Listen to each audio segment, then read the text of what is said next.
Hey, welcome back to the podcast. This is Managing Your Financial Future, and I'm Ray Lucia Jr.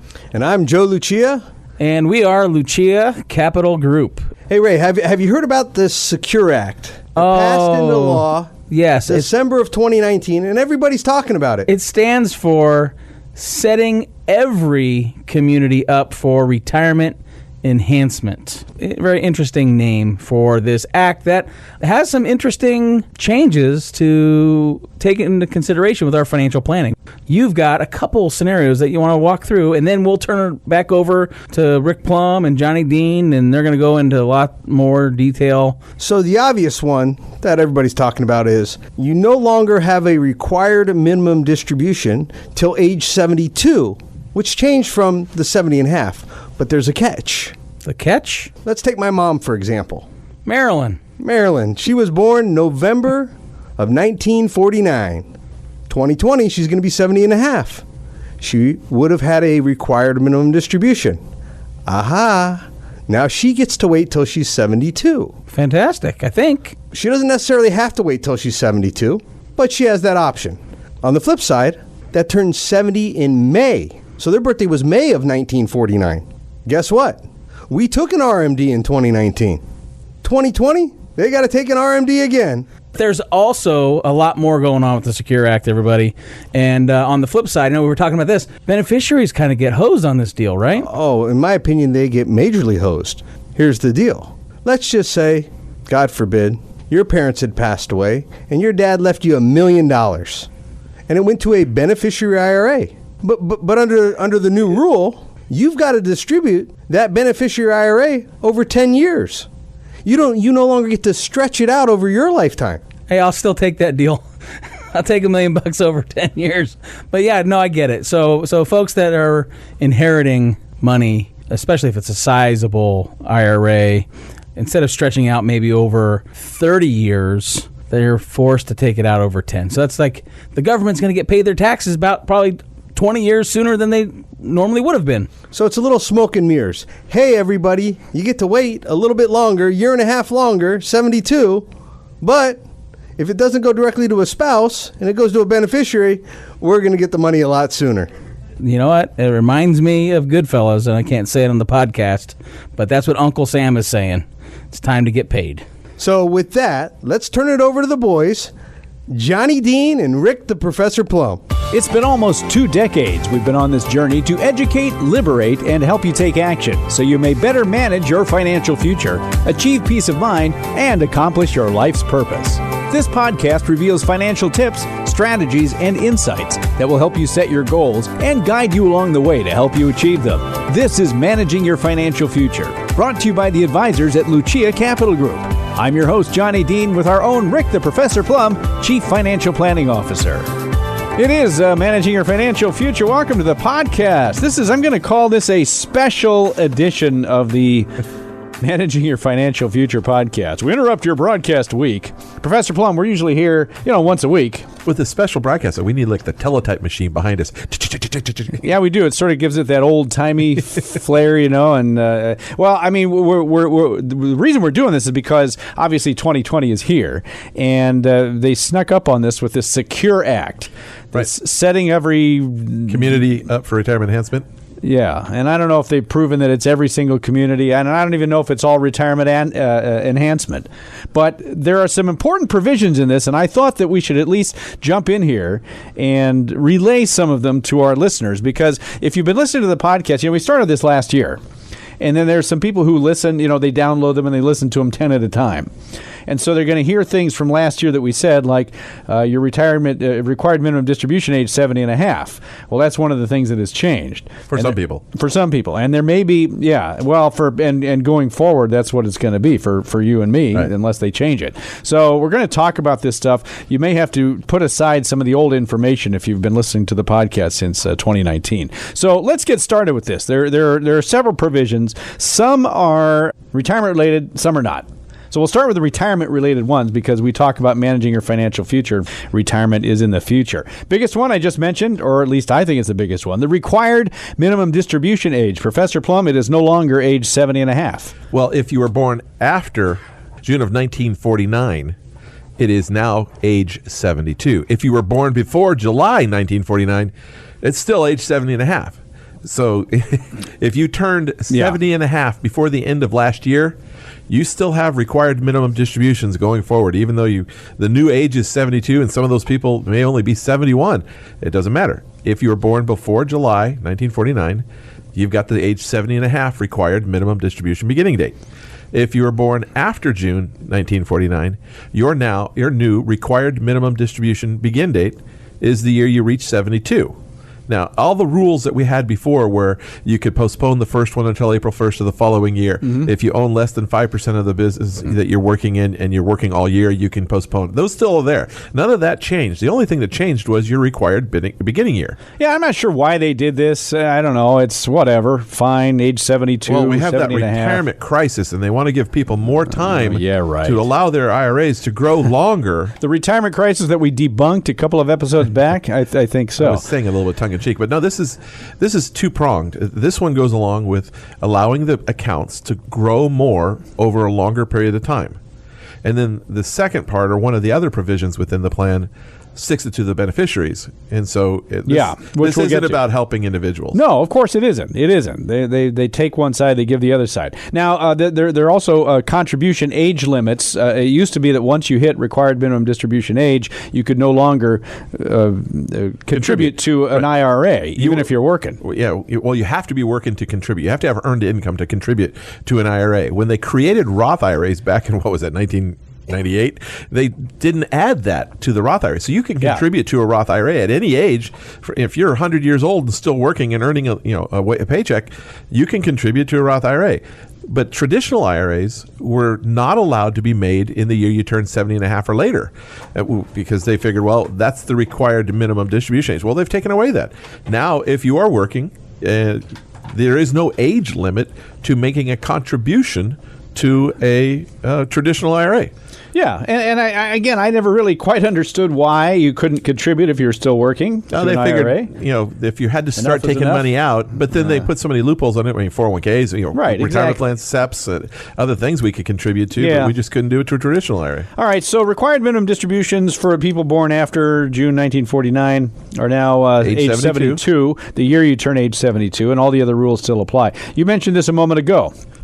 One of the other things that has changed is the inherited IRAs and eliminating what we call the stretch option. Let's just briefly talk about what that was. Well, now this only applies to non-spouse beneficiaries.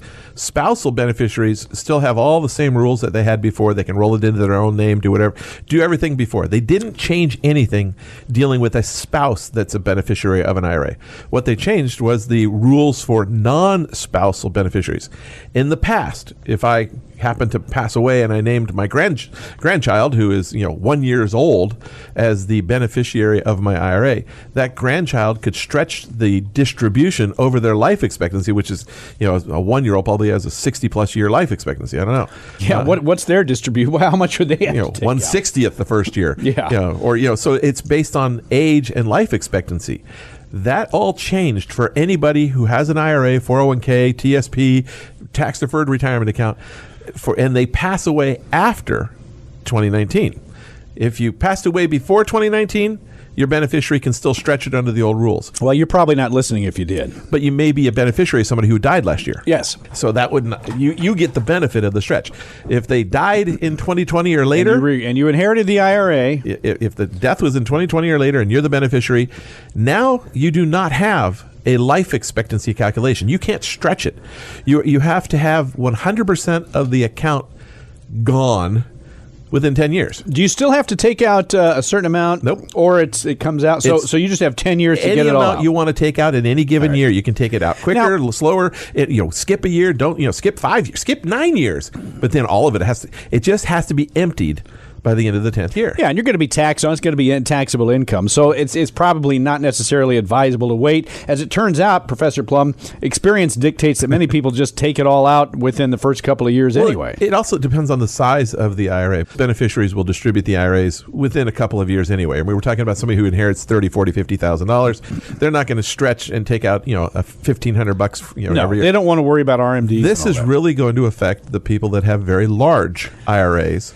and whose children are aware enough to know what's going on with it from a tax standpoint to realize that, I know somebody who has a $3+ million IRA, and now their kids are going to have to take it out over 10 years.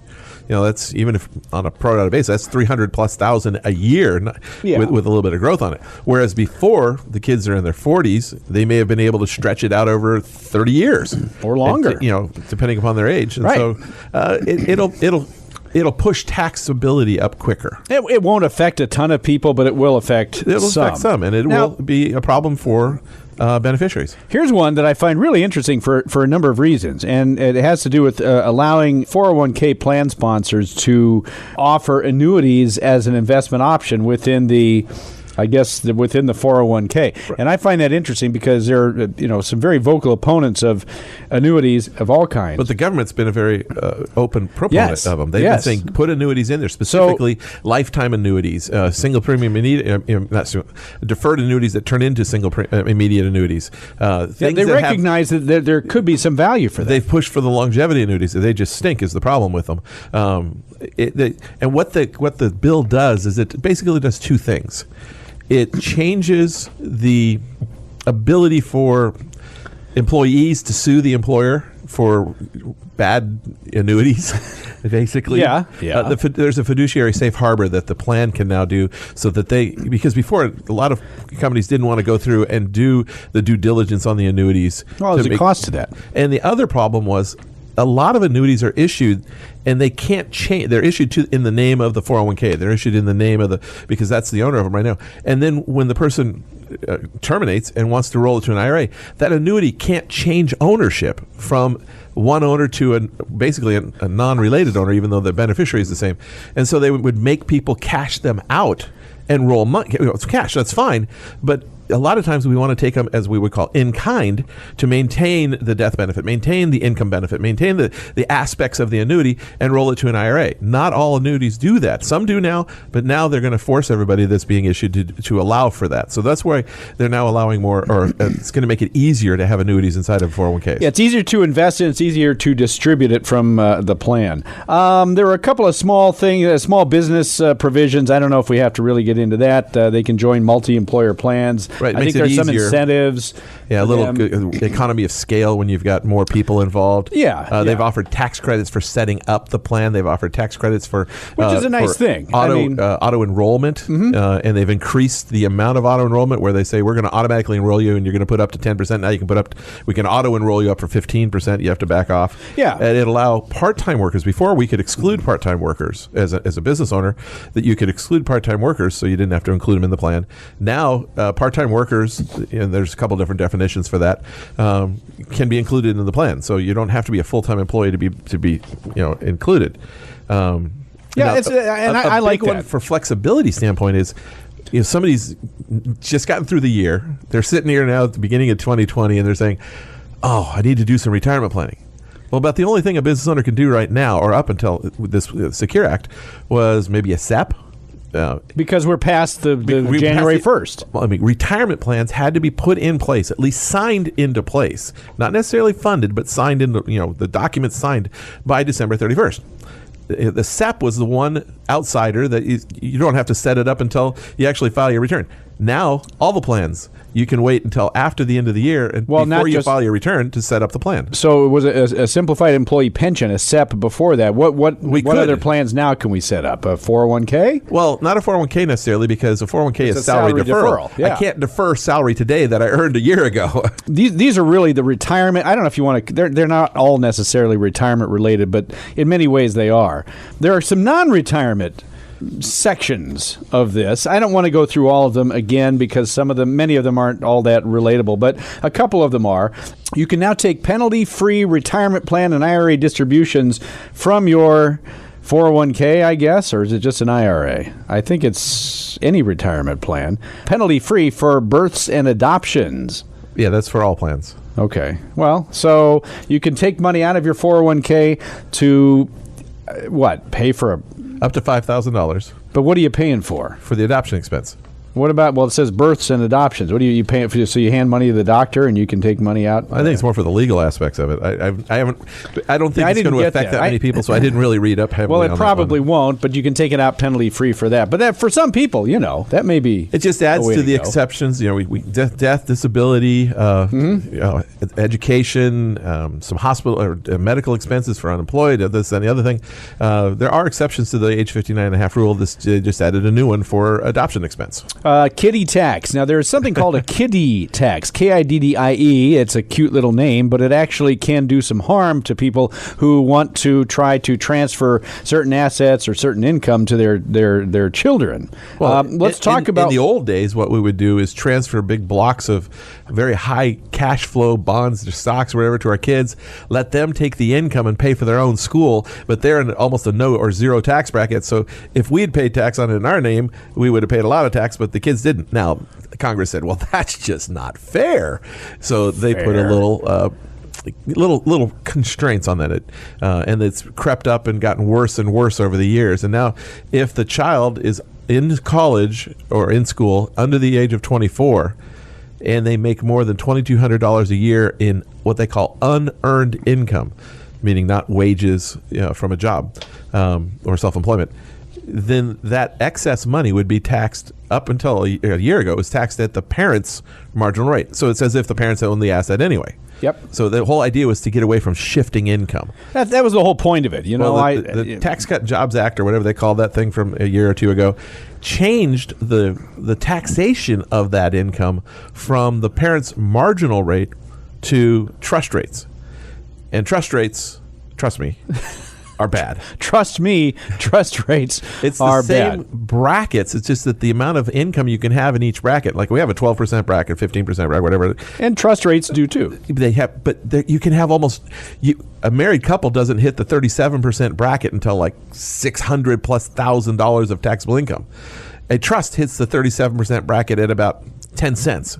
I mean, it's not quite. It's 12,000. 12,000 sits in my head. Yeah, that's something like that. So you hit the high end brackets very quickly at trust. They've repealed that now, so now it's back to parents' marginal rates. And if you were affected by it in 2018, you can file an amended return to get that excess tax back.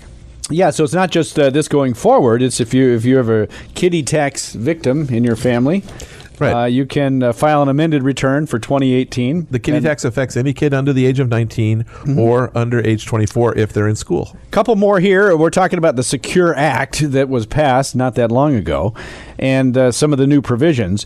This was good. This was long overdue. You've been asking for this one for a while. Well, I have, because doggone it, I have one for my daughters. You ended up with some money in your 529, and they have a student loan out. Section 529 plans. Now, you put money in a 529 plan. You can let it grow, over the life of the whatever. When you take it out, if it's used for qualified education expenses, such as tuition that you're paying, right, you can use it, take it out tax-free. There's no tax on the growth. Now, what they didn't allow was for anybody to use 529 money to pay back a student loan, right? Which made no sense. It had to be current expenses. Yeah, I mean, it's an expense, but for whatever reason, they left it out. Now they're allowing distributions of up to $10,000 per year to pay back student loans, qualified student loans.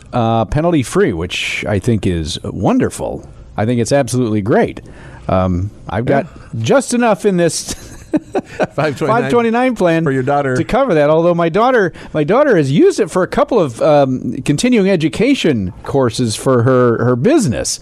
So now I'm thinking, do I really want to do that? Because it's really come in handy. It's been great. But anyway, you can do that and pay off student loans. So that's very nice, and it's long overdue. And then one which I just saw, and I'm sure you saw already, Professor Plum, there's an increased penalty for failure to file your federal returns. Yeah, I just didn't really pay that much attention to it. I didn't either, but there are some people who don't. I didn't even know what it was before. But the dollar limit for returns was $330. Okay. If you don't file, the penalty was the lesser of $400 or 100% of the amount of tax due. So $400. So $400 is really what it was, for the most part. Previously, it was $330. So since it's the lesser of if you don't owe any federal tax, there's no penalty. There's no penalty. That's why a lot of seniors don't file tax returns, and they don't get a failure to communicate because they didn't owe any tax, so there's no penalty. Yeah. So those are the provisions. I just going over these very quickly. The ones that are the most relevant, I would say, certainly for retirees. 72 required minimum distributions, going up to age 72. For all of us in the next couple of years, we're all going to be age 72. Now that isn't a get out of jail free card for somebody who turned 70 and a half last year and won't be 72 until 2021. They don't get to miss their 2020. It's only for people that were born after June 1949. That's going to hit some people because they won't know that. They're going to hear, it's 72. Well, I'm 70 and a half. I was going to have one, but no, I don't need one now. Yeah, and it's like, okay, well, I postponed my first one. I turned 70 and a half last year, and I was going to postpone it. So I didn't take it last year. I'm taking it this year. That means that now I've got the new. No, that doesn't mean you've got the new rule. You still fall into the old category. Absolutely. So there's that. That's the big one. The stretch provision, eliminating that. While it doesn't affect a lot of people, the people it does affect, it's going to hurt them hard. It's going to hit them really, really hard. And the annuities, allowing the annuities in the plan. Yeah, we'll see how much that takes off. Well, we won't get into the annuity discussion. Maybe sometime we will. But at least to me, it shows that the government is saying, there may be some benefit for annuity, I think, in many cases. And then the kiddie tax thing. Those are the big things. You deal with people a lot, especially with required minimum distributions, Professor Plum. Before we get ready to go here, is there anything that people need to know other than that? You've read the whole Secure Act, and you got it all memorized. And now that I woke up from reading it. Man. Like we talked about, it affects people that were born after June 1949. Yeah. So what? And right now there's a small group of people who were born, just at the right time that will be able to postpone their required minimum distribution by a year. So I suppose maybe the whole point was of this whole Secure Act was to raise the required minimum distribution age. I don't know. They're going to take it away at some point. Being cynical of Congress, I think the whole reason for the Secure Act was to take away the stretch. They've proposed it in the past. They haven't been able to do it. This way, they basically disguised it as doing something good for you by raising it to 72, so they could get rid of the stretch. It will raise tax dollars. They don't want to raise. They don't even look to see how much comes in. They are looking for ways to posture themselves. Whether it works or doesn't work. Well, it's not going to work, but whatever. All right, so that's it. If you need some help with this stuff, and again, it does affect retirees, certain retarees, and as we said, there are a couple provisions that can really hurt if you don't follow them. Where it helps are for people who want to do Roth conversions a longer period of time. In fact, our whole Social Security strategy is even more enhanced by this retirement enhancement, whatever. Now, one thing we talk about a lot on other podcasts and other areas, the qualified charitable distribution. For a lot of time, people coordinated that with required minimum. It is not coordinated. It just helps provide for or satisfy the RMD. So no change was made to the qualified charitable distribution. That's still available to anybody who is 70 and a half, even though they don't have a required minimum distribution or may not have a required minimum distribution. You can still do a qualified charitable distribution at 70 and a half and older and not have an issue with it. So remember, even before this rule, the QCD, the qualified charitable distribution, didn't have to be the RMD, the required minimum. It could be any amount you wanted from $0 to $100,000. It just helps satisfy. It can help RMD. Satisfy, or a portion. In this case, you may not have an RMD, but you'll still be able to do the QCD, assuming you're at least 70 and a half when you'd make it. And you may want to do that for purposes of Social Security taxation. I was talking with somebody the other day, and they talked about the QCD, and I said, are you charitably inclined? And they said, well, yeah, we give money to X, every year, and you are 70 and a half or older. There's one minor, but that doesn't even help. No, I'm trying to find a downside. All right. Anyway, we're out of time here. If you need help with any of this stuff, and I'm sure you do, at some point you'd like to talk to somebody with a lot of knowledge about this and somebody who actually works with strategies, you got Professor Plum right here, or any of the Lucia Capital Group advisors. They're here to help you. Give them a call at 800-644-1150. They'll be happy to set you up with a retirement strategy, with a retirement plan, a roadmap to get you where you want to go. 800-644-1150. Out of time for the Professor Plum. I'm Johnny Dean. This is Managing Your Financial Future. We'll talk to you again next time. The information provided should not be considered specific tax, legal, or investment advice and is specific to any individual's personal circumstances. This material cannot be used by a taxpayer for the purpose of avoiding penalties that may be imposed by law. This material was gathered from sources believed to be reliable. Its accuracy cannot be guaranteed. Always seek counsel of the appropriate advisor prior to making any investment decision. All investments are subject to risk, including the loss of principal. This information may change at any time without notice. Different types of investments and/or investment strategies involve varying levels of risk, and there can be no assurance that any specific investment or investment strategy, including the investments purchased and/or investment strategies devised by Lucia Capital Group, will be either suitable or profitable for a client's or prospective client's portfolio. Thus, investments may result in a loss of principal. Accordingly, no client or prospective client should assume that the presentation or any component thereof serves as the receipt of or a substitute for personalized advice from Lucia Capital Group or from any other investment professional. IRA withdrawals will be taxed at ordinary income rates. Withdrawals prior to age 59.5 may also be subject to a 10% penalty tax. Roth IRA earnings will be taxed at ordinary income rates, and a 10% penalty tax will apply if withdrawn prior to age 59.5 or within 5 years of the date the Roth IRA was established, whichever is longer. Earnings from a 529 college savings plan can grow tax-deferred and may be withdrawn free of federal taxes when used for qualified education expenses. Non-qualified withdrawals are subject to a 10% penalty tax. Lucia Capital Group is not affiliated with or endorsed by SSA. Social Security rules can be complex. For more information on Social Security benefits, visit www.ssa.gov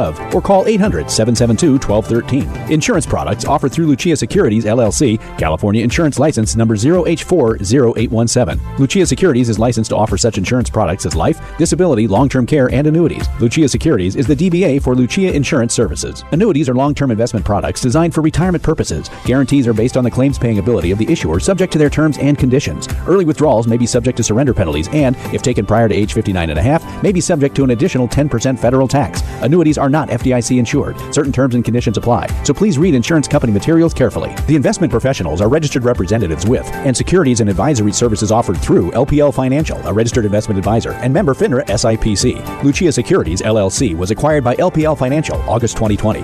The investment professionals of Lucia Securities, LLC are now affiliated with LPL Financial and are conducting business using the name Lucia Capital.